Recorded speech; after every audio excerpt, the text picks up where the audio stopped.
Welcome to the Radically Christian Bible Study Podcast. I'm Travis Pauley, and here we have one goal: learn to love like Jesus.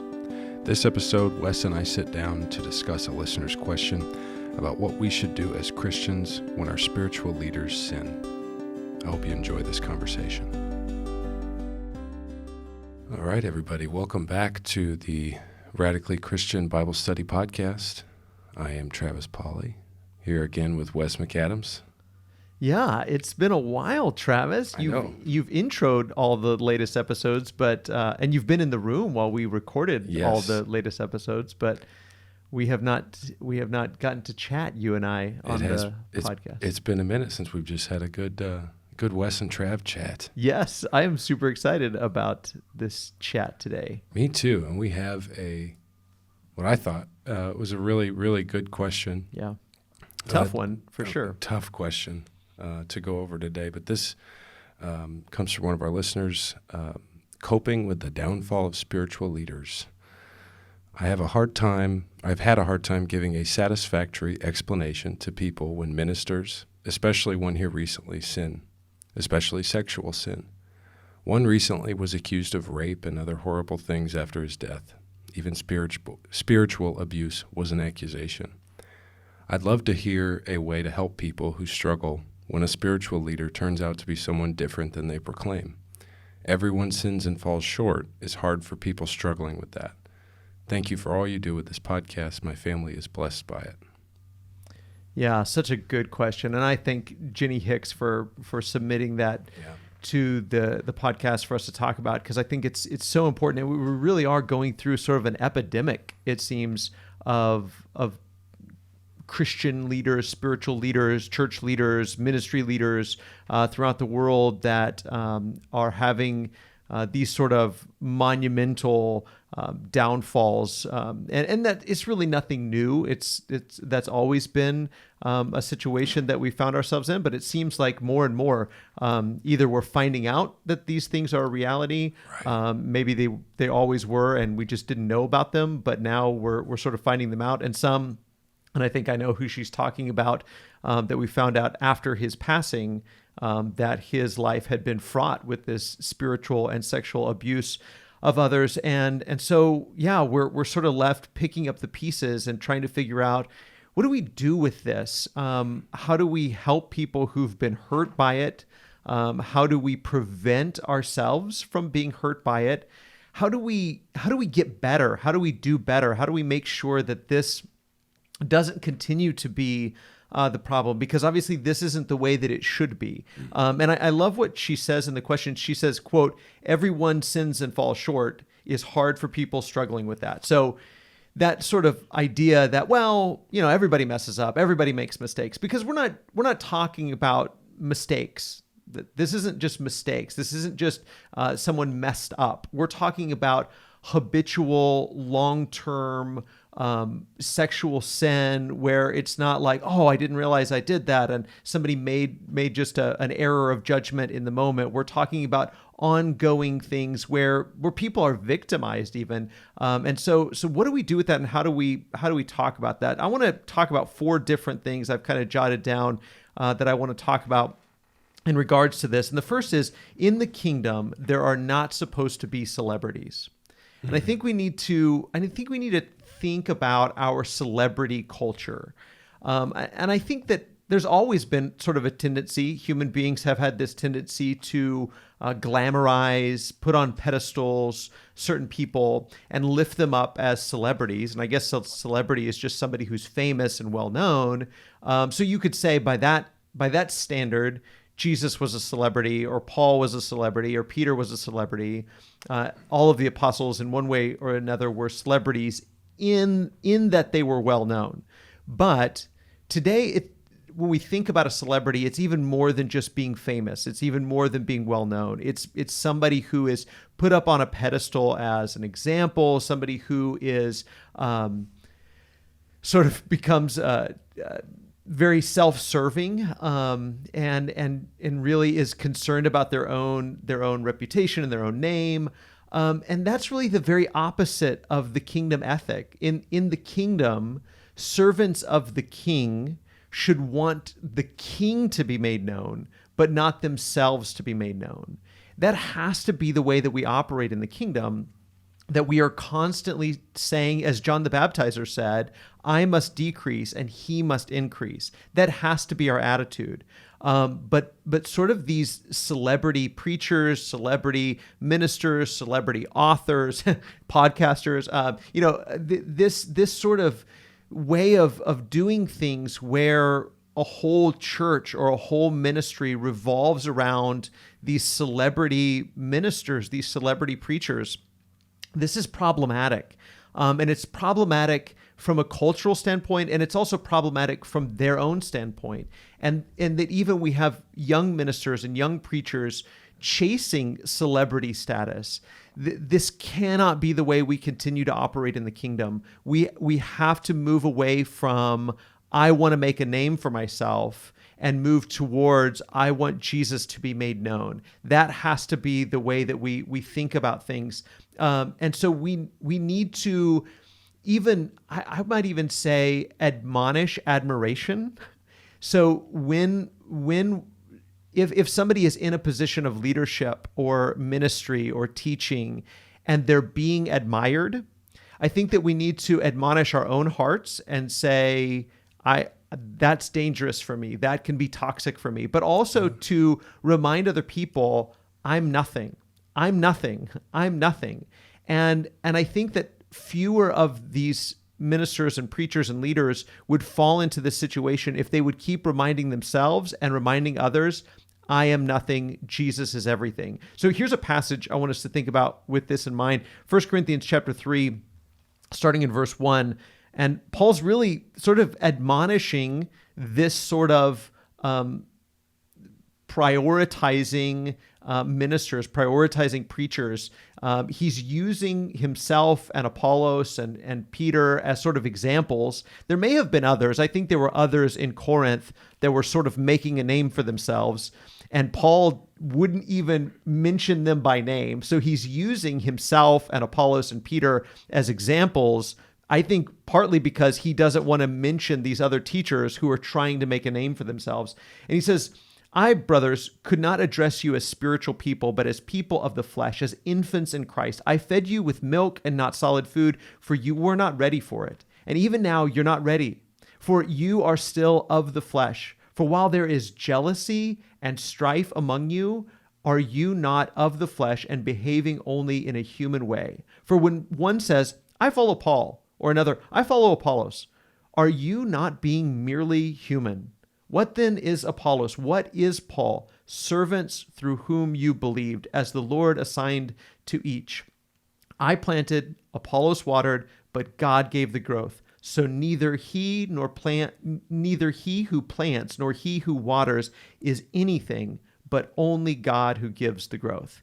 I think that's where we need to start this conversation, is that ministers, servants are nothing, and Jesus is everything. We have to adopt that mentality for ourselves personally as preachers and leaders and evangelists, adopt that mindset for ourselves, but then also apply that and remind ourselves that if somebody's planting or somebody's watering, it's not them, as Paul says, they're not anything. It's God who is something. It's God who is everything. So Travis, what are your thoughts on sort of that celebrity culture that we have going on in the spiritual world?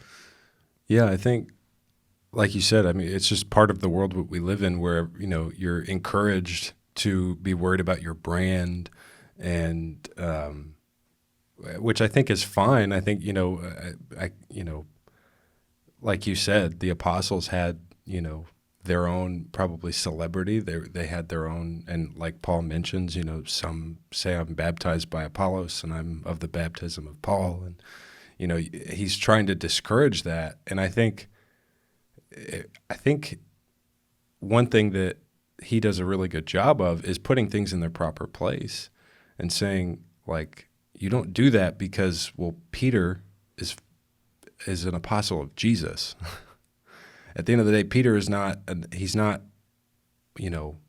one, head figure in Christianity. No, he's a servant of Jesus.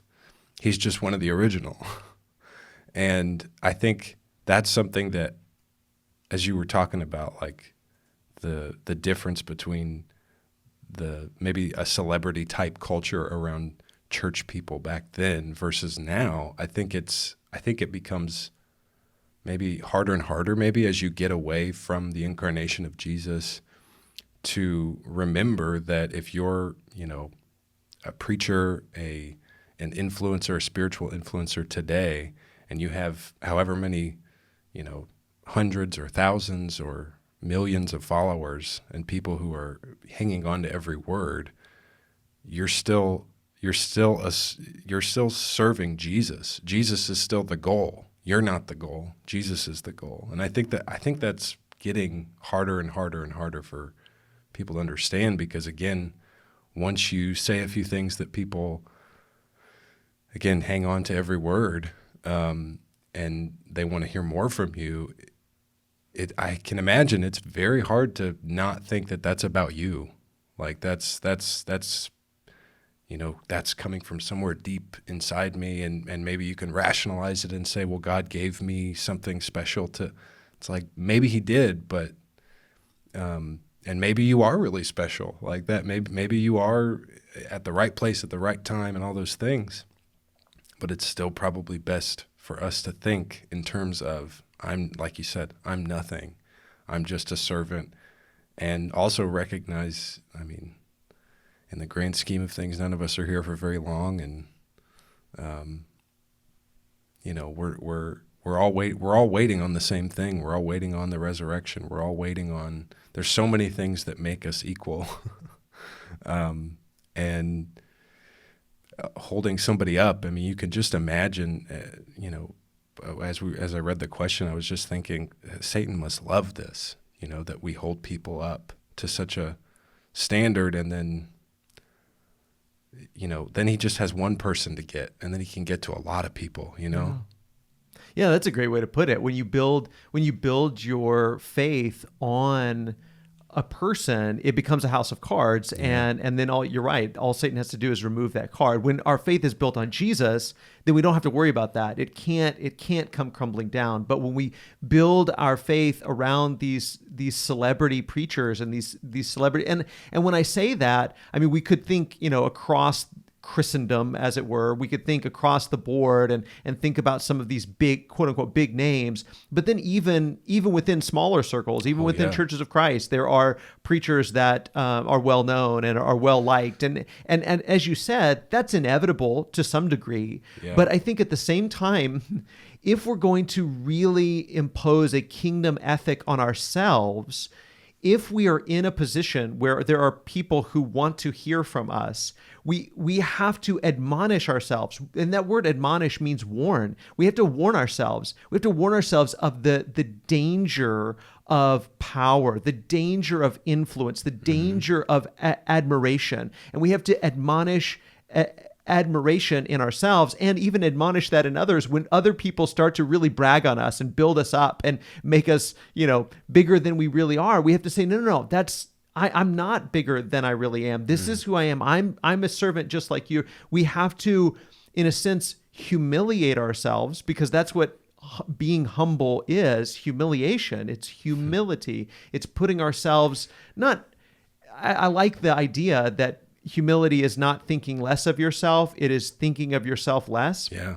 But when people are thinking of you more and talking about you, especially in a positive way, we have to find ways to remind ourselves just how broken we are, just how in need of God's grace and mercy and growth we really are. And you used a good word a minute ago. You said rationalize, that we have this tendency to rationalize our own importance and to say, well, yes, I have a brand, or yes, I have influence, or yes, I have, this platform, all of these terms that we tend to talk about in today's world. I have this platform, but I will use it for good. Other people might use it for bad, but I don't. And we've talked about that on the podcast before, about the deceitfulness of riches, but also the deceitfulness of power and influence. We have this tendency to think, well, if I had influence, I would use it for good. I would use it for Jesus. And yes, a lot of people know my name and a lot of people know my brand, but it's really because I'm pointing them to Jesus. Right. Well, all of these people that have fallen into this trap, all of these people that have had these big downfalls, I guarantee you that every single one of them would say the same thing. I have to protect my influence. I have to protect my brand. I have to protect my platform because I'm reaching all these people for Jesus. And you can imagine when, somebody at that scale, because it happens on every scale. It happens on, even if you're not a big influencer, I think the same thing happens, but you can definitely imagine somebody who has a lot of influence, does a lot of good, helps a lot of people. How easy is it for, to, again, rationalize when you do something bad? Because it's not like you probably know better than anybody. And I think that's what makes it so frustrating when you see somebody fall like that, is because you think they should know better. They know better than anybody. But it's like, how easy would it be to just justify? It's like, well, I can't confess that. I can't let that get out. I can't, I can't, let that mar my brand because I'm doing all these other good things. Yeah. And it's worth it, And again, it's like you can hear like that's quite the strategy from Satan, that the lesser of two evils is like a lot of things that we talk about, and I think terms that we use in our culture all the time. Lesser of two evils for the greater good. Mm-hmm. It's like I think that's. Maybe it's not always deceit, but I think it's deceiving ourselves a lot of the time. Yeah, absolutely. And I think that's exactly what happens, even beyond these individuals that have done these things, even the organization that they've built. And if it's built around a celebrity, it's built around his or her personality, then there's this tendency to try to protect the brand, protect the ministry, protect the corporation or the organization, with the idea that we have to protect that in order to reach people. Well, wait, there's a problem. If what you're using to reach people is this person's personality, is who they are, then it is going to be broken from the beginning, because they're a broken individual. They're a flawed individual. If we really are a ministry, if we really are being the church, if we really are trying to reach people with the gospel, then it has to be Jesus that's the message. But I think so often with our celebrity culture, Jesus isn't the message. He's not the brand. It's this person that's the brand, and it's their personality that's the brand. It has to be the personality of Jesus that is the quote unquote brand. It has to be Jesus that we're promoting. And again, if we take this attitude that Paul has, or the attitude that John the Baptizer had, I need to decrease and he needs to increase. That's the only way this works. Yeah. But it's going to mean that there are times where we say, I need to back off. I need to back off.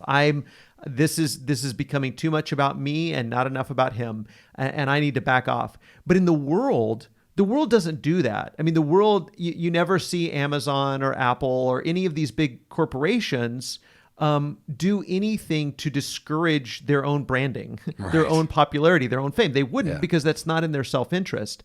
Well, that's the ironic thing, the upside down thing about the kingdom of God, is that that's exactly what we ought to do. We ought to be moving down, and we've talked about that a lot on this podcast, that we have to be moving down not only to the role of servant, but also the status of servant.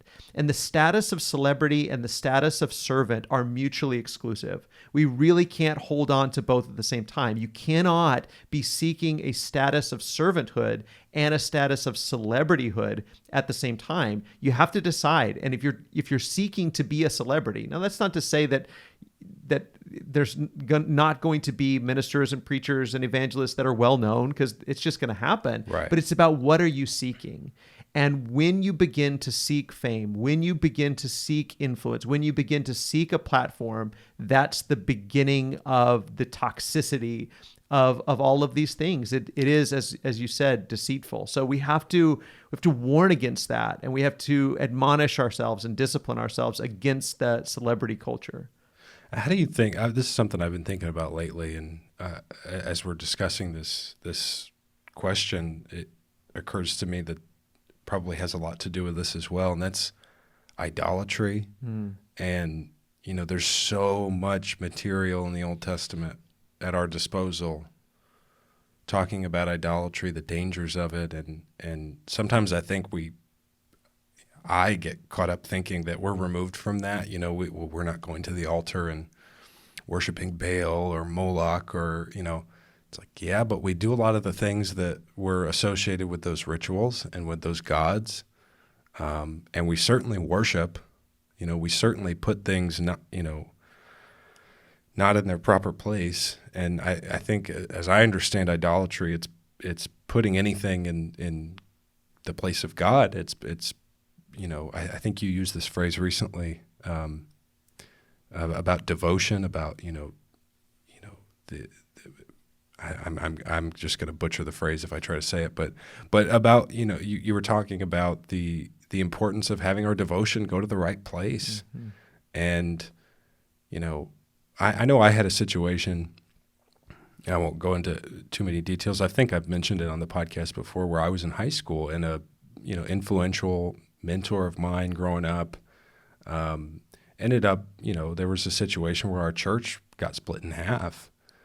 And it was hugely caused by the fact that he was influential. You know, he was able to do a lot of damage because he'd done so much good. Yeah. And I remember I think for me that was, I look back more and more about how pivotal of a moment that was for me, because it was very hard to see somebody that I admired do that and then get caught up in the wake of it. And a lot of conversations with my parents about how do I take the good and not the bad? You know, how do I take the things that I learned, because I did learn a lot of my faith in the foundation of it was influenced by this person, and I mean I've probably had conversations recently, not still struggling necessarily with the pain of it, but making sure that I don't misassociate a good thing that I learned in that time with the fact that it ended, you know, it ended very painfully, and I think caused a lot of destruction. And I think, again, to kind of connect that to my previous thought, what I keep coming back to is, you know, you can take the good out of almost anything if you put Jesus in first place. Mm-hmm. Because then everything after that, you have an understanding that, well, I'm not Jesus. Mm-hmm. They're not Jesus. Mm-hmm. That should set my expectations for how broken we are. And so I think, you know, in relation to this question, I think that would be my encouragement to all of us, is like, obviously to those in influential positions, which is probably all of us to one degree or another. Yeah, that's right. The importance of, like you said, humility and maintaining that, and not in a false way, not in a way that, you know, like not any kind of false humility. I don't think there's any need for false humility, because I don't know about you, but if I sit with myself for about 5 minutes, right, you know, if I just sit with my thoughts alone for 5 minutes, I can come up with a few things that'll make me humble, you know? Yeah, no doubt. And so there's that, but then also understanding being influenced by other people, that if you put them too high, they'll only let you down, you know? Well, I think in tying that to your previous comment about idolatry, my favorite definition of idolatry is Tim Keller's definition that says idolatry is when we take a good thing and make it an ultimate thing. And I really like that idea, because and that's exactly what we do from the influencer's standpoint, whether it's a teacher, evangelist, whatever. They are making their ministry an ultimate thing. They are making their influence an ultimate thing. But I think on the other side, as sort of followers or learners, people who sit at the feet of these teachers, we can make their teaching or make their personality an ultimate thing, where we almost idolize them. It's funny, we even talk about sports idols. We have a TV show called American Idol. You know, we put people on a pedestal and we do idolize them, and we make them ultimate. We make them bigger than they really are. And anytime we do that, we're putting expectations on them that will crush them. It's not healthy for them. And we will also be crushed by them. Yeah. And so there's so much around this celebrity culture that we just have to be careful of. I want to point out a second thing that kind of goes hand in hand with this. And that's, in the kingdom, we have to prioritize wisdom over talent. Wisdom over talent. We have this tendency to really put a lot of emphasis on talent. It's funny, when the Bible talks about talent, it's talking about a sum of money. It's not talking about what we think of as talents or skills. Right. But we put a lot of emphasis on talent, on ability, both on natural talent and on skills that we hone and develop. Now, there's a place for that, and I think those talents are God-given and are important, but what's more important, far more important, is wisdom. Wisdom is what we really ought to be seeking in leaders. We tend to elevate people to a status of leadership simply because they're talented. And again, I'm saying this as a young preacher, but I've seen that in the church. I've seen even myself be given leadership roles, be given tasks and responsibilities that required more wisdom than I had, but simply because I had a talent for public speaking or a talent for teaching, I was given responsibilities that I really didn't have the wisdom that I needed. At least I don't feel like I had the wisdom that I needed at that time. And so we have to be very careful, because a lot of times these people that we're talking about, their fruit has shown that they may have been talented, but they were not wise. And so we have to be discerning, where we're discerning more than just, is this a talented person? Yes, they're a talented person. So what? Are they a wise person? And specifically, do they have wisdom from above? So James chapter 3, starting in verse 13, and this has a lot to do with what we're talking about. In fact, the book of James is a great book for this subject, because you had people, I think, that James is writing to, that wanted to be teachers. They wanted to be influencers. They wanted a position of authority. And James says, no, not very many of you should be teachers. And he says in verse 13, he says, who is wise and understanding among you? By his good conduct, let him show his works in the meekness of wisdom. But if you have bitter jealousy and selfish ambition, that's exactly what we're talking about, in your hearts, do not boast and be false to the truth. This is not the wisdom that comes down from above, but is earthly, unspiritual, demonic. So we have to recognize that selfish ambition is demonic. And we're not very willing to say that in our culture today. We tend to applaud ambition. We tend to say, yes, he's ambitious. That's a good thing. And James says, no, not in the kingdom. In the kingdom, selfish ambition and jealousy and trying to get to the top and be well known and be an influencer and have a name for yourself, this is unspiritual, demonic, and earthly. He says in verse 16, for where jealousy and selfish ambition exist, there will be disorder and every vile practice. That's exactly what we're talking about. Where there's jealousy and there's selfish ambition, there's going to be disorder and every vile practice. He says in verse 17, but the wisdom from above is first pure, then peaceable, gentle, open to reason, full of mercy and good fruits, impartial and sincere, and a harvest of righteousness is sown in peace by those who make peace. And so again, we have to learn to prioritize wisdom over talent. And that's going to mean that we leave some talent on the table. That's going to mean that we don't take advantage. And some people might say, oh, why aren't you using this person? This person's very talented. They have all of these skills and abilities. It's like, yep, but they're not wise yet. That doesn't mean they won't be wise. But we thrust people into a position that they're not ready for, that they're not wise enough to navigate. And we give them a responsibility. We delegate authority and leadership to them when they're talented, but they're not wise. And again, it crushes them and it crushes us. And so we have to be very careful that we're not doing that. That's why there's so much wisdom in what Paul lays out to Timothy and Titus about shepherds. See, this is where, again, I'll come back to churches of Christ. I think that sometimes we can elevate an evangelist or a preacher to an unhealthy position as well. But I love the way that I think, again, it's reflected in Scripture, the way that we have elders that are the shepherds, that are the pastors of the church, where there is a plurality of them, and they are men who have shown their wisdom through the way they've led their families. And so because of their manifest wisdom, because we can see the wisdom, the fruit of their wisdom, then we give them these positions of leadership and authority. And we don't make this young evangelist the pastor, because he may be talented, he may have skill and ability, but he is not yet proven himself to be spiritually wise. And some of that wisdom comes from training, and some of that wisdom comes from time in Scripture, but some of it comes with age, and it comes with just experience. And so we're putting these young men, and it's not always young men, because sometimes we're talking. In fact, one of these examples is of somebody who was an older man who passed away, and then we found out his entire life he's been living this sort of double life. But we would avoid so much of this if we look for wisdom over talent, and we prioritize wisdom over talent. Any thoughts on that, Travis?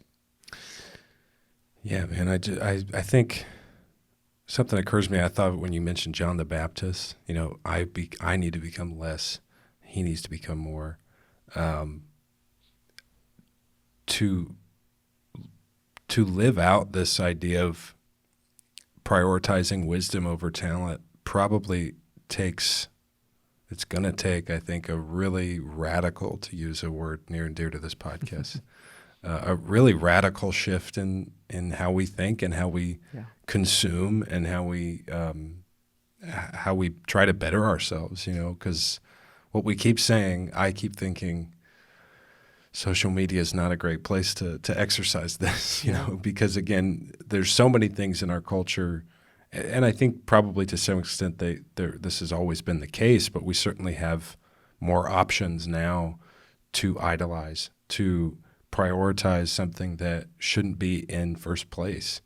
And I know that's something that's been more and more in my heart lately, this idea of being radical and being, if you want radically different wisdom and perspective and devotion to Christ, it probably takes radical changes to how we approach life and how we choose to follow Him, and not saying that we have to get off social media or anything, but just the idea that looking at the culture differently and looking at ourselves differently, I think that's going to be really hard to do if we don't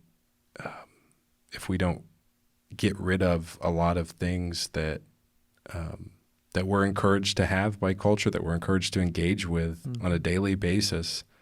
When, like we said a couple of minutes ago, it's like if you need to be humble, one of the best things to do, turn off all the distractions. Because again, I think if you sit on the edge of your bed for 5 minutes and you think, could I be doing something better? It'll come to you like that. Yeah. But you have to get rid of the distractions. Yeah. You have to take a moment. And I think that's increasingly hard because the distractions keep getting better and better, more and more engaging. I think, and this has come up several times as we've discussed this idea of leaders sort of letting us down.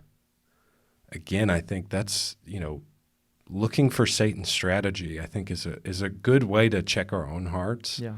And check to see, like, is he getting exactly what he wants if I get spun up about this? And not just this, maybe spun up about much of anything. It's like, is Satan getting exactly what he wants by me, engaging with this like it's this is righteous indignation. I think I've heard you say this before. We like that idea of righteous indignation. I don't know that I've ever felt it because what I think is righteous indignation probably isn't. Yeah.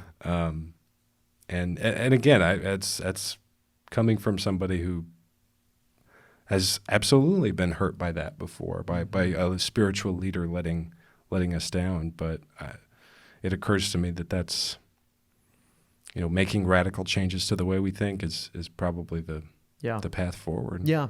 And I definitely think you can see wisdom on social media. I think you can see wise people engage on social media, but it's not what drives social media. What drives social media is how loud a person can be, how articulate a person can be, how much of righteous indignation they can, seem to exude.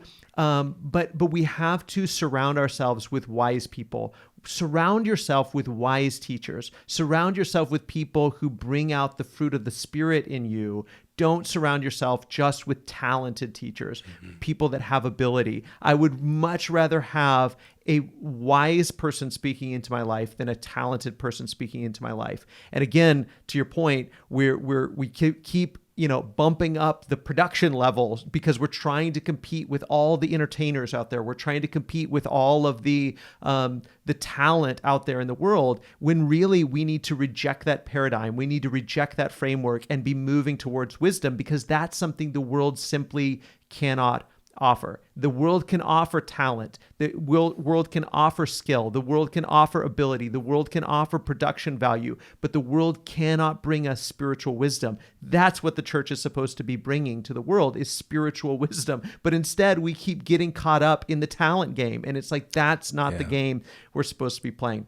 And this, I think, hits on something you've brought up already, is that we can be grateful. Here's my third point. We can be grateful for the contributions that someone has made to our life, even if we find out that they're not everything they seem to be. The messenger and the message not the same. Yeah. Right, exactly. I think that so many times we feel like if we have to reject who they are because of the corruption that's in their life, and sometimes we do. Sometimes we have to say, man, I wish that person, I can't have them in my life because they're toxic.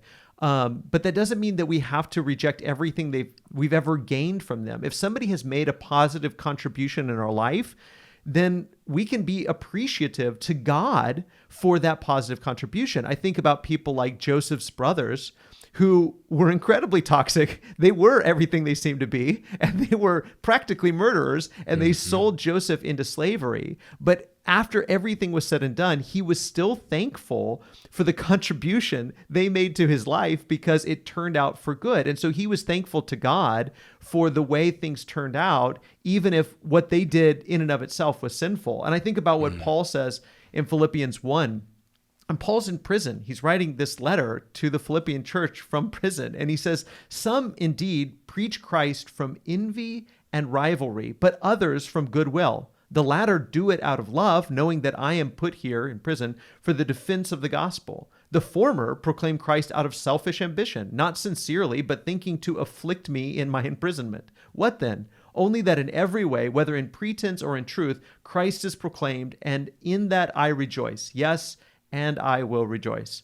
So Paul says that I'm thankful that people are talking about Jesus, even though he's not thankful their attitude is wrong, or that they're doing it out of selfish ambition. He doesn't want that for them, but they are making positive contributions to what's going on. And so I think that I can be thankful for the people that have made positive contributions in my life, even if I regret who they are and the decisions that they've made. And I think sometimes we feel like it has to be one or the other, that if you are a toxic person and you were living a duplicitous life and doing all of these things behind the scenes and I didn't know about it, then I have to discount everything you ever said.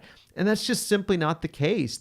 God has used some people to make positive contributions, even though the person themselves was very wicked. And it doesn't excuse what they've done. And it's not like, well, we're going to put it all on a scale. No. And if the good they've done outweighs the bad they've done. Nope, it's not that way at all. But even unbelievers, even atheists, there are some atheists that have made incredible contributions to my life. Some friends of mine that have helped me rethink some things or think about things differently. Even though they're not believers, they can still make positive contributions to my life. And so I think that we can be grateful while at the same time reflecting on what we ought to learn about this kind of culture and how we ought to guard against this kind of thing in the future. We can still be grateful for the positive impact people have made on our lives.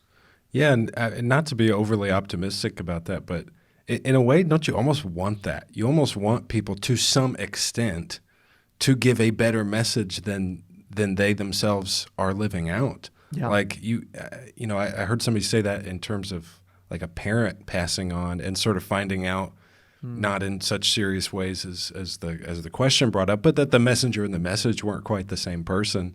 You were telling me to do this, and then you were doing that. Yeah. But then kind of this person was talking about a feeling of relief that it was like, well, I'm also glad that they didn't teach me to just do what they were doing, right. that they, so I think, again, not to be overly optimistic, obviously, like you said, I think it's the best way to approach it is to have that grateful for the teaching, grateful for the positive contributions, even if it's hurtful to think about what that person did in other areas of their life, but I think also appreciating that work of the Spirit that you read through Scripture. God seems to love to use bad people. Yeah. And the other thing is, if He didn't use bad people, He wouldn't use anybody. There wouldn't be any of us to help at all. Yeah. So they meant it for evil, but God can still use absolutely. it for good. Yeah, for sure. And the last one, and I think this has to be said, and really should have been the first one, but I think it has to be said because I think so often we try to look for the good, and I think that there's a positive. Again, we're just doing that. Look for the good in the person, and even try to restore them. So if a person is still alive, we try to bring them to a point of repentance, and we try to show them empathy and forgiveness and grace and mercy. All of those things are good, but I think it has to be said that if someone has victimized other people, we have to show more concern and empathy for the victim rather than the perpetrator. And sometimes we get this backwards. There are people that have raped. There are people that have sexually abused children. And yes, I want to see them restored. I want to see them not necessarily restored to their position of leadership for sure, if they've victimized children and those kind of things. Right. But for sure, I want to see them in a right relationship with God. But we have to show more concern and empathy for the victim than we do for the perpetrator. And sometimes we get this wrong. And again, we've talked about organizations and churches that have tried to protect the reputation of their organization, and they have minimized these crimes. They've minimized the pain and the hurt and the sin, and they have continued to victimize these victims rather than caring for them and casting out the wicked person. There's a time and a place, and all of these examples that we've given of people that have raped and have victimized and have sexually molested and taken advantage of these women and these children even, there is a time and a place to cast wickedness out from us. We can still be grateful for whatever positive contribution they made in our life, but that doesn't mean that we shouldn't cast them out of the community, because there comes a time when we have to practice church discipline and then care for those who have been harmed by sin. I think about Ezekiel chapter 34, and Ezekiel is admonishing on behalf of God the leaders of Israel and saying, this is where you failed to be shepherds. And he says, he's talking again about the failure of the shepherds of Israel. He says, the weak you have not strengthened, the sick you have not healed, the injured you have not bound up, the strayed you have not brought back, the lost you have not sought, and with force and harshness you have ruled them. So they were scattered because there was no shepherd, and they became food for all the wild beasts. My sheep were scattered. They wandered all over the mountains and on every high hill. My sheep were scattered over all the face of the earth, with none to search or seek for them. We have to remember that shepherds, those that are caring for a flock, those who are caring for God's people, they have a priority to restore people, help bring people to repentance, yes, but they also have a responsibility to care for, to protect the most vulnerable, to bind up the wounds of the brokenhearted. And if they don't do it, God will. And God will not treat well the shepherds, the spiritual leaders who don't do this for his people. He wants us to cast out those that are victimizing people, and he wants us to care for the victims. And sometimes we don't do this very well, and we pay more attention and give more empathy and more sympathy to the perpetrator than we do to the victim. And that's something that has to change. And we have to admit just how destructive all of these things we've talked about today, how destructive they really are. And we have to not only admonish it and rebuke it and even at some point cast out those that are perpetrating these things, but we also have to care for those that have been hurt. The church should be a place where we care for the brokenhearted. It should be a place where those that have been taken advantage of or molested or sexually abused in the workplace or in school or in their home, that they can come to the church and be safe. That this should be a safe place for them, a place where they're loved, where they're taken care of, where they're listened to, where they're believed. But so often, people have found it to be the opposite. And that's heartbreaking that they come to the church and are victimized, and then they go to the world and they're cared for. That's so upside down and backwards. The church should be a place where we care for people and a place where no one has to worry that somebody's going to be put in a position of leadership that will take advantage of them, that will hurt them, or if they are hurt, will not care for them and listen to them and love them. And so we really have to change that culture. And thankfully, in my experience in the church, I found it to be healthy and good. And the Hebrew word is tov. I found it to be good and healthy, a place of peace and protection, a place where people that are hurt are cared for, and a place where people that are hurting others are cast out of the community. I found it to be that way, but unfortunately that's not always the case. And there's so much that has to be changed. And it's really comes down to whether or not we're being the kingdom of God or whether or not we're acting like our fleshly selves. That's what it all comes down to, whether we're walking by the flesh or we're walking by the Spirit. And this selfish ambition, this, seeking after accolades and fame and making it about us, this is all fleshly behavior. And so is sexual immorality and taking advantage of people. That's all walking by the flesh. And we have to be people who walk by the Spirit and who find spiritual fruit, not only in us personally, but also in us as a community.